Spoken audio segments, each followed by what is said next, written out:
매주 다양한 동물의 생태를 살펴보고 그 속에 담긴 과학을 찾아보는 시간입니다. 과학권역 동물원 이동훈 기자 나와 있습니다. 안녕하세요. 안녕하세요. 네, 오늘은 어떤 이야기를 나눠볼까 하는데 뒤에 뭔가 보이네요. 네, 맞습니다. 얼마 전에 아마 보도를 통해서 한번 보신 적이 있으실 건데요. 네. 주황산에서 멸종 위기종인 사냥이 나타났다 이런 기쁜 소식을 전해드린 적이 있습니다. 네, 기억나요. 뒤에 보이는 것처럼 회갈색의 털인 사냥이 네. 카메라에 잡혔던 모습이 있었죠. 네, 맞습니다. 당시에 이 주황산 절골지구 인근에서 두 마리의 사냥이 발견됐는데요. 주황산이 국립공원으로 지정된 이후에 42년 만에 처음입니다. 이곳에서는 지난해 4월과 9월 두 번에 걸쳐서 사냥이 발견됐습니다. 그런데 먼저 포착된 한 마리와 이후에 나타난 두 마리가 서로 다른 개체로 확인이 되면서 주황산에는 적어도 3마리 이상의 사냥이 사는 것으로 추정이 되고 있습니다. 그렇군요. 이렇게 42년 만에 발견됐을 정도면 정말 귀한 사냥인가 봐요. 네, 맞습니다. 이 사냥이 우리나라 천연기념물 217호입니다. 네. 멸종 위기종 1급으로 지정이 돼 있고요. 그나마 최근에는 개체수가 늘어서 전국에는 지금 1000마리 정도가 살고 있는 것으로 알려져 있습니다. 네, 그렇군요. 사냥, 이름은 좀 친숙한데요. 네. 하지만 우리가 만나기가 어려운 동물이어서 그런지 좀 생김새가 낯설어요. 덩치도 네. 생각보다 큰 것 같고요. 네, 이 사냥은 보통 머리부터 몸통까지 길이가 1m 안팎 정도 됩니다. 암수 모두에게 뿔이 있고요. 꼬리가 조금 짧은 편인데 우리가 보통 양이라고 하면 면양을 떠올리기가 쉽잖아요. 이 털이 네. 복슬복슬한 면양을 떠올리기 쉬운데 이 사냥은 속과기 때문에 생김새가 좀 다르다고 볼 수 있습니다. 네, 맞아요. 양보다는 약간 염소 같다는 생각이 드는데 네. 최근 동물 프로그램에서 좀 인기를 끌었던 사냥이 있었잖아요. 그 잭슨 가족 말씀이시죠? 그 사냥류를 만들어줬던. 맞아요. 잭슨 가족. 이렇게 사냥으로 알고 있었는데 약간 좀 다른 것 같네요. 네, 그 말씀하신 잭슨의 경우는 네. 사냥류를 만들어내기는 하지만 엄밀히 말하면 염소의 한 종류라고 볼 수 있습니다. 네. 굉장히 많이 저희가 자주 볼 수 있는 종인데요. 젖을 얻기 위해서 가장 유리한 유용종 염소라는 종입니다.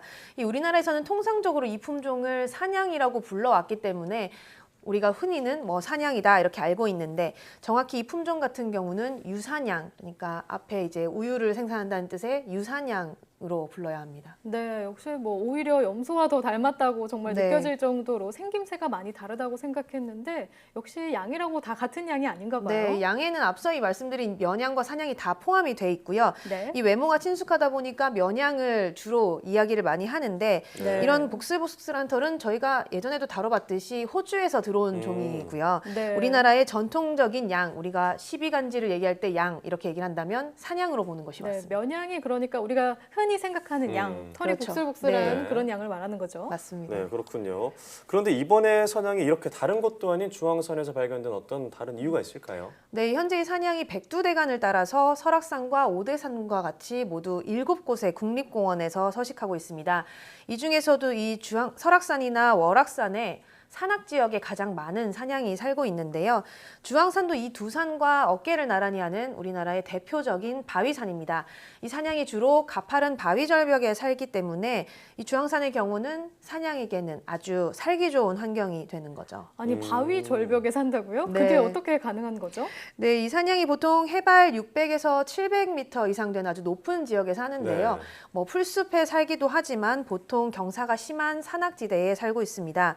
몸집에 비해서 발굽이 아주 작고요. 또 이 발굽의 가장자리가 고무처럼 탄력을 가진 재질로 이렇게 되어 있습니다. 네. 그래서 이렇게 험한 절벽에서 아주 좁은 면적에 서 있어도 미끄러지지 않고 서 있을 수가 있게 되는 겁니다. 또 이 다리가 굵고 튼튼한 편이라서 한 번에 2m 가까이도 점프를 할 수가 있다고 합니다. 네. 그러니까 아무래도 좀 높은 지역에 살기가 유리하겠죠. 또 이 야생에서 약자지만 이런 신체 조건 덕분에 천적이 다가오면 이 절벽으로도 대피를 네. 할 수가 있고요. 또 최근에는 서식지가 굉장히 많이 파괴가 됐지만 이런 산악지대에도 사냥이 살아남을 수 있기 때문에 점점 더 이 진화를 거듭하면서 생존해가는 것으로 볼 수 있습니다.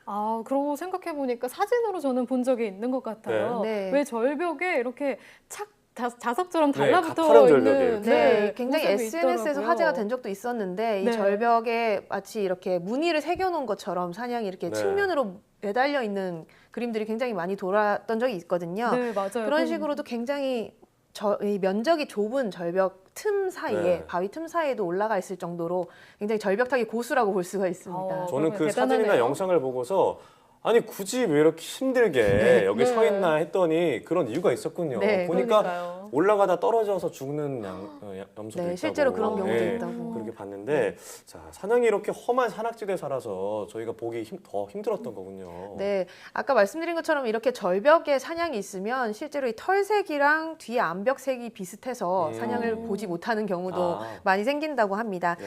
하지만 아무래도 이렇게 귀한 동물이 된 데는 역시나 뭐 개체 수가 크게 줄어든 게 아무래도 이유가 되겠죠. 특히 사냥은 야생에서 번식률이 아주 낮은 편입니다. 네. 보통 1년에서 2년 사이에 한 번 정도 짝짓기를 아. 하는데요. 한 번 이 새끼를 가지면 250일 정도 임신해 있다가 네. 4월에서 7월 사이에 주로 이제 한 마리 정도 낳습니다. 많게는 2마리를 낳는 경우도 있다고 하지만 보통은 한 마리를 낳게 됩니다. 또 이 사냥은 무리를 지어 다니면서 보통 반경 5km 밖을 생활하지 않고 아주 좁은 반경에서 생활을 하는데요. 네. 이 때문에 이 근친교배 위험이 좀 높습니다. 그 가족이나 친척들끼리 모여 다니기 때문에. 네, 그렇죠. 아시다시피 근친교배가 많아지면 유전적인 이 질병이 발생할 가능성이 높고요. 그래서 새끼가 건강하게 자라지 못하는 경우도 많이 생긴다고 합니다. 그렇군요. 그러니까 사냥이 태어난 숫자 자체도 많지 않은데 네. 또 새끼 사냥이 태어나서 야생에서 어른 사냥으로 자라나기까지 또 여러 가지 위험 요소가 많이 네, 있겠네요. 맞습니다. 그럼 우리의 노력이 더욱더 중요할 것 같은데요. 지금 이런 사냥을 보호하기 위해서 어떤 노력이 이루어지고 있나요? 네, 저희가 이 몇 시간에 걸쳐서 이렇게 멸종위기 동물들을 되돌리기 위한 어떤 종복원 사업 또 종복원 네. 센터가 운영이 된다라는 이야기 나눠본 적이 있잖아요. 네, 기억나요. 여러 네. 지역에서 뭐 반달곰이나 여우를 네, 복원하기 맞습니다. 위해서 노력하고 있다는 이야기를 나눴었죠. 네, 이 사냥 역시 10년 전부터 이 복원을 위한 노력이 꾸준히 이루어지고 있습니다. 특히 강원도 양구에는 사냥 증식 복원 센터가 있습니다. 네. 여기서 앞서 말씀드린 것처럼 강원도나 충청도 북부 산간 지역에 있는 사냥들의 이 야생 종을 네. 찾아서 확보를 한 다음에 유전 자원을 어. 보존을 합니다. 그리고 이것을 이용해서 개체 수를 늘리게 되고요. 다시 태어난 사냥들을 자연으로 돌려보내서 자연스럽게 자연 속에서 이 번식도 하고 살아갈 수 있도록 하는 일을 하고 있습니다. 네. 실제로 이 10년 동안의 어떤 복원 사업의 성과라고 할 수 있는 것이 덕분에 이 5마리의 새끼 사냥이 지난해에 태어났다고 합니다. 아, 네. 앞서 말씀하시기로 1년에서 2번 정도 짝짓기를 한 번 하고 한 마리 정도 낳는다 네네. 그랬는데 사냥의 출산이 이렇게 높지 않은데 5마리를 출산했다 그러면은 정말 성과가 크다고 네, 볼 수 있겠네요. 물론 이 여러 마리가 모여서 이제 5마리가 한 마리씩 5마리가 된 거긴 한데요. 뭐 복원 사업이 시작된 후에 처음 2009년에 처음 이 사냥이 태어났다고 해요. 그런데 이후로는 해마다 거의 2마리 정도가 계속 태어났고요. 이제 총 합하면 한 28마리 정도의 새끼가 모두 태어났다고 합니다. 이렇게 매년 출산율이 높아지고 있는 상황이고 또 이렇게 개체 수가 늘어나다 보면 사실상 더 많은 사냥이 우리 야생으로 돌아갈 수 있지 않을까 생각합니다. 네, 그렇군요. 무엇보다 이런 복원을 통해서 사냥이 다시 자연으로 돌아가게끔 해줬다는 게 이런 게 가장 반가운 소식인 것 같아요. 네네. 그런데 더 나아가서 네. 그러면 이런 사냥들이 그 자연에서도 잘 살 수 있도록 만들어주는 게 중요한 역할일 것 같은데요. 네, 맞습니다. 그래서 이 복원 사업 같은 경우는 사냥을 물론 되돌려서 개체 수를 늘리는 것도 중요하지만 이렇게 불법적인 밀렵으로부터 자연에 있는 사냥을 지키는 것도 복원 네. 사업의 일부입니다. 이 사실 사냥의 경우는 일제 강점기부터 굉장히 많이 포획이 이루어졌고요. 네. 특히 1960년대 이후에 약재로 사용되기 시작하면서 어.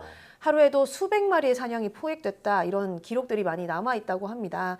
그래서 이제는 뭐 이런 일이 다시 되풀이되지 않도록 다시 어렵게 야생으로 돌아간 사냥이 잘 보호될 수 있도록 우리들의 노력이 중요할 것 같습니다. 네. 항상 이런 야생 동물들은 밀렵이 가장 큰 이유가 될 것 네. 같은데 사냥 같은 경우에는 이런 약재 말고도 뭐 털이나 이런 걸 또 이용이 되고 있지는 않고요. 네, 뭐 사냥 같은 경우는 사실 뿔의 경우는 한 10cm 정도밖에 되지 않기 때문에 네. 뿔을 네. 되게 사냥하는 경우는 짧더라고요. 네, 별로 없고요. 주로 이제 식용이라던가 뭐 양이라고 하면은 보통 이제 털을 깎는 경우가 많은데 털보다는 식용이나 먹는 용도로 쓰는 경우가 많다고 합니다. 뭐 네. 맛은 잘 모르겠지만 네. 이 사냥을 이 과거부터 우리나라에서는 네. 굉장히 많이 먹어왔고요. 이런 이유로 이제 불법 포획까지 많이 이루어지고 있는 것 네. 같습니다. 네, 그래서 그렇군요. 과거부터 그런 일들이 많이 이루어져 네. 왔던 거군요. 네, 중앙산까지 사냥의 서식지가 확대됐다는 걸 보면은 사냥이 어떻게 보면 자연으로 좀 돌아오고 있다 이렇게 볼 수 있을 것 같은데 네네. 그 뒤에는 어떻게 보면은 10년여간의 어떤 복원을 위한 그 사업이 잘 이루어지고 있지 않았나라는 생각이 듭니다. 천연기념물이자 멸종위기종의 사냥을 앞으로 우리 야생에서 많이 볼 수 있길 기대해 보도록 하겠습니다. 오늘 말씀 고맙습니다.